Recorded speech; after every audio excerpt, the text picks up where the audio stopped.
오늘 우리는 마르코 복음사가 주기를 기념을 하게 됩니다. 어, 사복음서 중에서 마르코 복음이 제일 먼저 쓰여졌고, 또 사복음 가운데서 내용도 제일 깁니까? 짧습니까? 예, 제일 내용도 짧지요. 베드로 사도하고 바오로 사도가 죽은 이후에 이제 기술이 되게 되는데, 마르코는 그 바오로의 아주 충실한 협력자였고, 또 베드로의 통역을 담당했던 통역관이었기 때문에 두 분 제자를 가장 지근의 거리에서 모시면서 그 가르침을 가장 가까이서 받았기 때문에, 그래서 예수님의 복음을 이렇게 정확하게 기술을 하지 않았나 이렇게 보여집니다. 마르코 복음사가는 예수님의 12사도들에 소속되어지지는 않지만은, 아마 모르긴 하지만은 예수님을 알고 있었지 않았을까, 그렇게 지금 추정을 하고 있는데, 학자들이 그 추정할 수 있는 그런 근거로서 마르코 복음 그 14장 51절에서 52절에 보면은 예수님께서 겟세마니에서 붙들렸을 때 뜬금없는 그 대목이 한 두 줄 기록이 되고 있거든요. 이렇게 되어 있죠.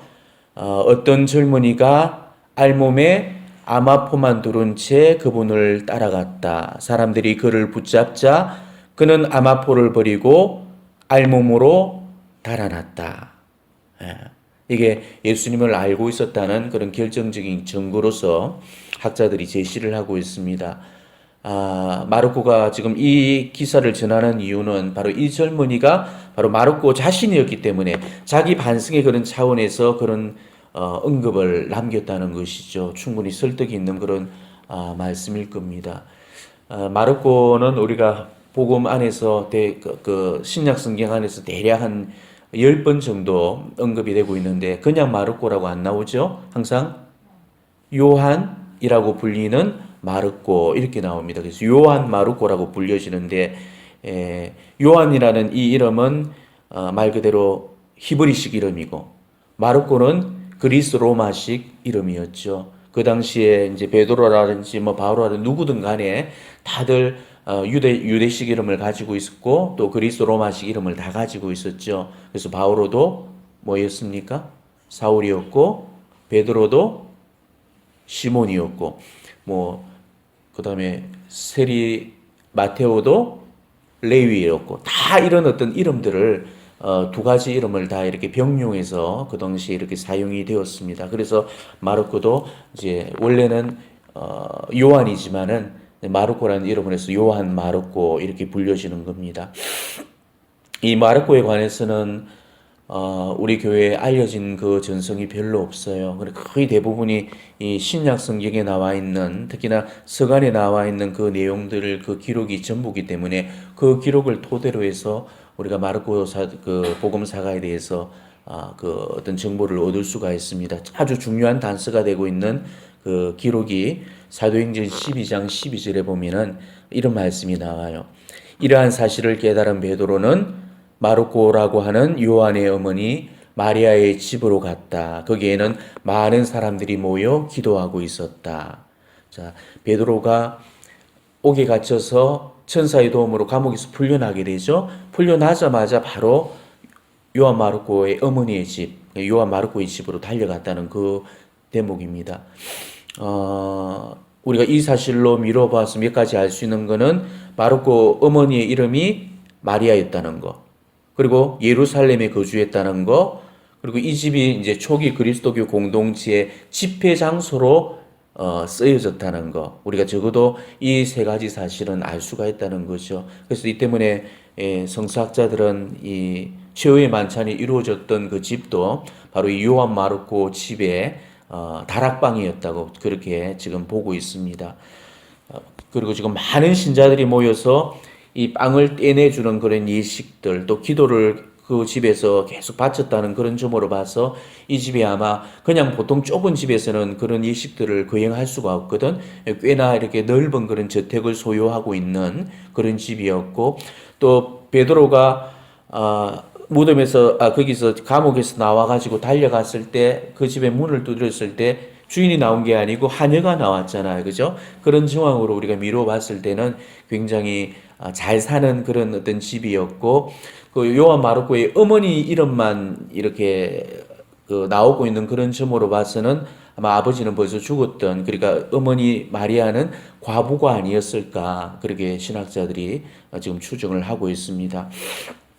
그리고 박해의 상황에서 그 당시에는 60년에서 70년경이었으니까 이 마르코 복음이 서술되었을 때가 박해가 굉장히 심했던 그런 상황이었죠. 그런 상황 속에서 자기 집을 이 집회 장소로 내준다는 거, 이거는 거의 거의 자살행위나 마찬가지죠. 우리나라에도 명례방을 내어줬던 김범우가 의사추적 적발 사건에 다 연루되어 가지고 그 양반의 자제들은 다 살아났지만은 명례방을 내줬던 그 김범우만이 태형을 맞고 또 유배 생활을 하게 되잖아요. 그러니까 이거는 거의 자살행위나 마찬가지인 거예요.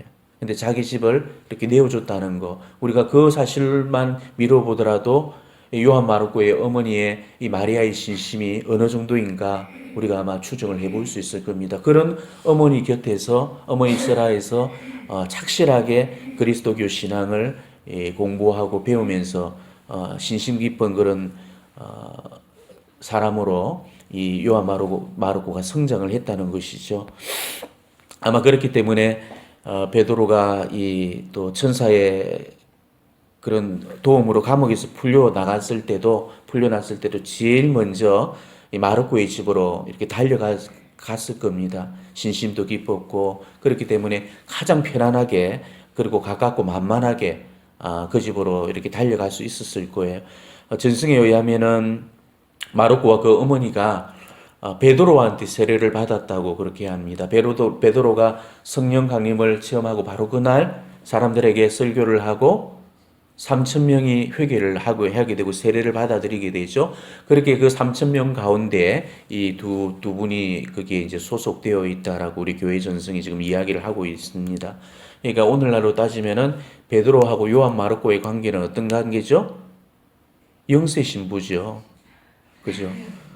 아버지 신부예요, 일종의. 그러니까 관계가 돈독할 수밖에 없고 가까워질 수밖에 없는 그런 관계였고, 또 마르코 집에서 늘 이 신자들이 다 모여서 예배를 가지다 보니까 마르코하고 이 사도들이 늘 가깝게 지낼 수밖에 없는 그런 입장이고, 또 세례를 베풀었던 아버지였던 그 베드로 사도하고는 더욱더 각별한 그런 애정 관계로 이렇게 발전할 수밖에 없는 그런 어떤 모습이었죠. 이런 관계들이 이제 인연이 되어서 요한 마르코는 아주 가까이에서 이 사도들을 매시게 됩니다. 특히나 바오로 사도의 충실한 협력자로서 이제 그 길을 걸어가게 되죠. 이 바오로하고 바르나바가 제1차 전도 여행을 떠나게 되죠. 그때 바르나바하고는 사촌 관계입니다. 혹은 이제 바르나바의 조카라고도 표현이 되는데, 아무튼 그 이제 사촌 관계에 있던 이 요한 마르코를 바르나바가 대동을 시키죠. 그렇게 1차 전도 여행을 떠나게 됩니다. 키프로스 섬까지는 동행을 했는데, 그 다음 목적지 이제 소아시아의 여러 지방들을 이렇게 돌게 되는 그런 와중에서 그냥 자기는 그만두겠다 하고 예루살렘으로 다시 돌아오게 됩니다. 바로 이것 때문에 바로가 굉장히 마음이 불편해졌고 못마땅하게 여겼죠. 정말 신실하지 못하다, 믿을 수 없다, 이렇게 생각을 하고 2차 전도 여행을 떠날 때 바르나바는 또다시 자기 사촌을 데리고 동행을 하려고 했는데 바오로가 결사 반대를 하죠. 그래서 바오로하고 바르나바가 굉장히 격렬하게 대립을 하면서 갈등을 빚으면서 결국은 바오로는 바오로대로 신라를 데리고 가고, 이 바르나바는 요한 마르코만 데리고 이제 다시금 기포로스로 이렇게 떠나서 각기 찢어지면서 정교 활동을 이렇게 벌인 거로 이렇게 기록이 되어 있습니다. 그렇지만은 이런 갈등 관계가 얼마 가지 않고 이제 봉합되었다는 것, 물론 화해했다 안 했다는 것들은 사실 서간에 나와 있지 않아요. 하지만은 여러 가지 정황상으로 쉽게 이렇게 풀려졌고 화해가 이루어졌다는 어떤 그런 대목들이 많이 있죠. 이제 3차 전도 여행 때 바오로가 에베소 이제 감옥에 갇히게 됩니다. 이때 마르코가 그 곁에서 위로를 주면서 함께 그 곁에 있었다는 그 대목도 나오고요. 또 디모데 후서에 보게 되면은 바오로가 이제 마지막으로 로마에 투옥이 되었을 때 디모데한테 편지를 써서 마르코를 데려오도록 그렇게 부탁을 하는 그런 대목이 나옵니다. 이렇게 되어 있죠. 마르코는 네 직무에 요긴한 사람이니 함께 데리고 오십시오. 이렇게 해서 이제 바오로가 감옥에서 지내는 동안에 요한 마르코가 그 로마까지 와서 바로 옥바라지를 마지막에 이렇게 하게 됩니다. 그래서 마지막 사도를 그 바오로 사도를 로마에서 마지막 보내주게 되죠. 그리고 훗날에는 이제 베드로를 이제 또 다시금 돕게 되죠. 그래서 로마에서 통역관으로 히라버, 이 사람은 히랍계, 그러니까 이방계 그리스도인 히라버에 굉장히 능통했기 때문에 로마에서는 그 베드로 사도가 로마 언어를 히라버를 쓸 수가 없었잖아요. 그래서 통역관으로 이렇게 베드로를 도와서 이제 일을 하게 됩니다. 그때 이제 오늘 우리가 그 베드로 전서에서 봤지만은 베드로가 마르코를 부를 때 뭐라고 부르죠? 나의 아들. 오늘 독서에서도 그랬잖아요. 나의 아들이라고. 그러니까 정말 그 자식처럼 이렇게 귀하게 여기게 됩니다. 실제 아까도 이야기했지만 세례를 줬으니까 당연히 아들인 것도 맞지만은 그만큼 아들처럼 이렇게 아끼고 사랑하고 그만큼 신망받던 그런 인물이 요한 마르코라는 그 사실을 우리가 알 수 있을 겁니다. 이렇게 마르코는 이방계 그리스도인이었고 또 히라바에 능통했기 때문에 베드로의 통역관으로 끊임없이 늘 가까이서 베드로에 붙어 다니면서 베드로가 복음을 선포할 때마다 그 말씀들을 다 자기 머릿속에 입력을 하고 그것을 통역으로 이렇게 내놓게 되죠. 그러니까 청중들에게 복음을 전할 때마다 그걸 통역하는 과정에서 자기 머리에서 상당한 많은 자기가 경험하지 못했던 간접적인 그런 예수 그리스도에 관한 그런 정언의 내용들을 다 머릿속에 귀담아 듣고 있었고 그걸 입력을 하고 있었던 거죠. 그리고 훗날에 이제 베드로 사도도 치명 순교를 당하시고 이제 혼자 있을 때 점점 이제 그 기억에서부터 가물가물해질 때 이거를 기록으로 남겨야 되겠다. 그런 어떤 생각으로 자기 머릿속에 깃들어 있는 그런 그것들을 이제 하나씩 꺼내내면서 이렇게 기술을 하게 되죠. 그러니까 바오로 사도를 직원해서 모셨고 베드로 사도를 또 직원해서 모셨던 바로 그 자기가 체험했던 그 지식들을 그대로 이제 풀어놓고 그렇게 해서 공개된 그 책이 우리가 지금 만나고 있는 이 마르코 복음입니다. 전승에 의하면은 이 마르코 사도는 그 네로 황제하고 네로 황제 때 이 베드로 사도하고 바오로 사도가 치명 순교를 당하시죠. 이때 이제 로마를 떠나셔서 이집트의 알렉산드리아로 내려가셔서 그 알렉산드리아에서 알렉산드리아 교회를 세우게 됩니다. 그리고 최초의 초대 주교 역할을 맡게 되는데 거의 한 10년도 못 하시고 거기서 또 박해가 일어나죠. 박해가 일어나서 결국은 붙들려 가지고 온 시가지를 그냥 이 밧줄에 꽁꽁 묶여 가지고 이 마실놀이 하듯이 돌리고 나서 목이 베이는 그런 잠수행을 겪고 이렇게 치명순교를 하셨다고 그럽니다. 마르코 보고 우리가 마르코 한 데서 정말 가장 한번 묵상해 봐야 될 그 장면이 저는 그겁니다.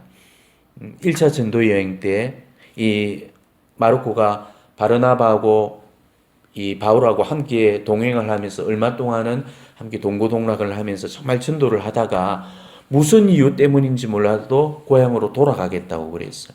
근데 이 서간에는 왜 돌아갔는지 이유를 밝히고 있지 않거든. 우리가 정말 이 대목을 놓고 한번 진중하게 한번 성찰을 해봐야 될 그런 부분이라고 생각을 합니다. 왜 돌아갔을까? 사랑하는 여자가 있었을까? 왜 돌아갔을까요? 자, 마르코는 아마 이것도 하나의 추정입니다. 마르코는 굉장히 유복하고 부유한 환경 속에 자라난 그런 사람이라고 그랬죠. 대저택을 소유하고 있었고 하녀를 두고 있었고 그러니까 남부럽지 않을 그런 생활을 분명히 했을 거예요. 자, 그런 유복한 환경 속에서 자라온 그런 성장의 과정도 굉장히 어떤 불편함이나 고생이나 없이 부모님들의 어떤 손에 의해서 다 이렇게 콩나물 그 어떤 시루옥 속에 있는 콩나물처럼 그렇게 아마 환경적으로 자라났을 겁니다. 그리고 고난이나 시련을 이걸 몰랐던 거죠. 그렇지만 바오로 사도를 따라다니면서 바오로 사도가 자기 서간문에서 자기가 겪었던 그 고난의 과정들을 태형은 몇 대를 맞고 배가 난파되기는 매우 죽을 고비는 얼마나 쫙 서술하잖아요. 그런 과정들을 바오로를 따라다니면서 1차 전도 여행 때 그냥 막 학을 기었던 거예요. 너무너무 고설프니까. 그러니까 막 눈물을 흘리면서 나 이제 안 갈래 하고 뻗대면서 그냥 달아나버린 거예요. 그리고 나서 이제 돌아와가지고 예루살렘에서 가만히 이제 엄마 집에서 그 유복한 집에서 그냥 있다 보니까 그게 너무 이제 양심이 걸리거든. 신앙이 없던 사람이 아니니까. 그러니까 자기 마음을 끊임없이 양심을 찌르는 그 안에서 베드로와 같은 그런 눈물과 통한의 그런 밤을 아마 지새면서 다시 한번 굳건하게 아마 일어섰을 거예요.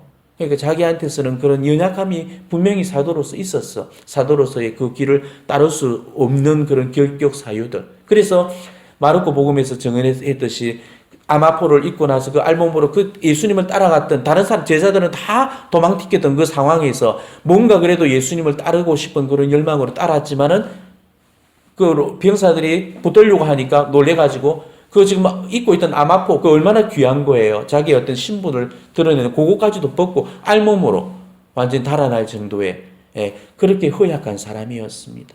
하지만은 그렇게 허약했던 그런 모습들이 정말 자기가 기도를 통해서 정화가 되고 또 성화가 되면서 이제 온전히 이제 그리스도의 그런 어떤 용감한 복음의 증인으로서 이렇게 다듬어가는 이런 과정들 우리가 뭐 앞에 깊이 이렇게 얘기는 되어 있지 않지만은 그 말씀 속에 서간 속에 숨겨져 있는 그런 우리가 행간들을 이렇게 읽게 되면은 이 그냥 어느 한순간에 갑자기 인간이 그냥 해가닥 해가지고 홀라당 벗겨져가지고 바뀌었다 이렇게 이야기할 수 없는 그 자신만의 치열한 자기 내적 작업과 투쟁을 통해서 결국은 승리의 그런 삶을 얻었다는 거, 그걸 쟁취했다는 것을 우리가 알 수 있겠죠.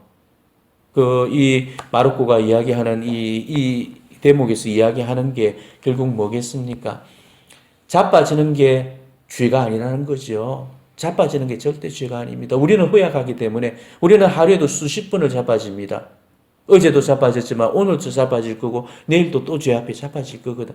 자빠지는 게 죄가 아니고 자빠져가지고 일어나지 않는 그게 죄라는 거죠. 우리가 정말 자빠졌을 때 일어나서 울부짖고 하나님께 돌아갈 수 있는 것. 이게 진짜 회개죠. 이렇게 회개된 그 사람만이 진정으로 예수 그리스도의 복음의 증인으로서 증거자로서 우리가 살아갈 수 있다는 것. 바로 그거를 보여주시기 위해서 예수님께서 겟세마니에서 무려 3번씩이나 넘어지시면서 다시금 일어서셨다는 거죠. 우리 역시도 바로 이 십자가의 길을 걸어가면서 우리가 그 길에서 자빠질 때 그런 어떤 어려움과 시련과 굴곡 앞에 자빠질 때 바로 예수 그리스도의 그 십자가를 바라보면서 다시금 회복하라는 의미에서 골고타의 그 과정들 아마 우리에게 보여주셨을 겁니다. 오늘 우리가 이 마르코의 이 생애를 다시금 놓고 우리 역시도 정말 이 부활의 신앙, 부활의 삶을 살아간다는 것이 단순하게 이 전례 안에서 기념하는 이런 부활이 아니고 내 삶에서 어려움들이, 진통들이, 굴곡들이, 그런 시련들이 다가올 때 우리가 그런 것들을 정말 인내하고 또 자빠지면서도 다시금 그것을 회복하고 예수 그리스도를 향해서 나아갈 수 있는 그게 바로 부활의 삶이니까 그런 부활의 삶을 우리가 새롭게 시작한다는 그런 마음으로 이제 우리에게 주어져 있는 이 성령 강림 때까지 이 장구한 이 부활의 시간들 그런 마음으로 교련하게 새롭게 걸어 나가시기를 축원드립니다.